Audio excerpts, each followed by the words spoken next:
I was 20 years old. I was at my lowest point. And then one day, and I remember the exact day, March 27th, 1975, I was helping my mother in her beauty shop. My mother owned a beauty shop up in Mount Vernon. And there was this older woman who was considered one of the elders in the town. And I didn't know her personally, but I was looking in the mirror, and every time I looked at the mirror, I could see her behind me, and she was staring at me. She just kept looking at me. Every time I looked at her, she kept giving me these strange looks. So she finally took the dryer off her head and she said something I'll never forget. First of all, she said, "Somebody give me a piece of paper. Give me a piece of paper." She said, "Young boy, I have a prophecy, a spiritual prophecy." She said, "You are going to travel the world and speak to millions of people." I began at Fordham University as a pre-med student. I took a course called cardiac morphogenesis. I couldn't read it, I couldn't say it, I sure couldn't pass it. So then I decided to go into pre-law, then journalism. And with no academic focus, my grades took off in their own direction. I was a 1.8 GPA one semester, and the university very politely suggested that it might be better to take some time off. I found that nothing in life is worthwhile unless you take risks. Nothing. Nelson Mandela said, "There is no passion to be found playing small and settling for a life that's less than the one you're capable of living." Fail big. You will fail at some point in your life. Accept it. You will lose. You will embarrass yourself. You will suck at something. There's no doubt about it.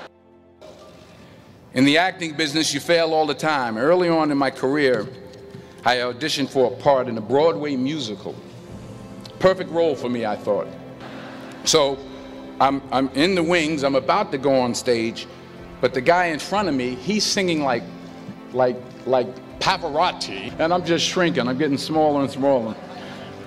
So they say, "Oh, thank you very much, and you'll be hearing from us."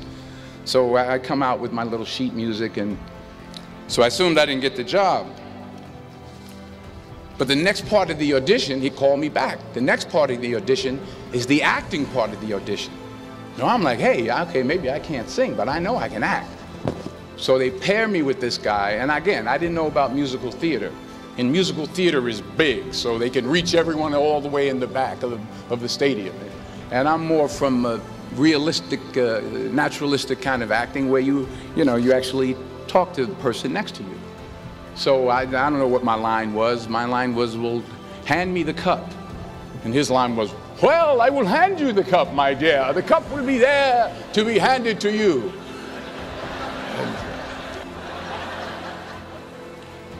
I didn't get the job.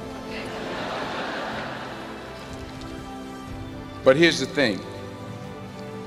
I didn't quit. I didn't fall back. I walked out of there to prepare for the next audition, and the next audition, and the next audition. I prayed.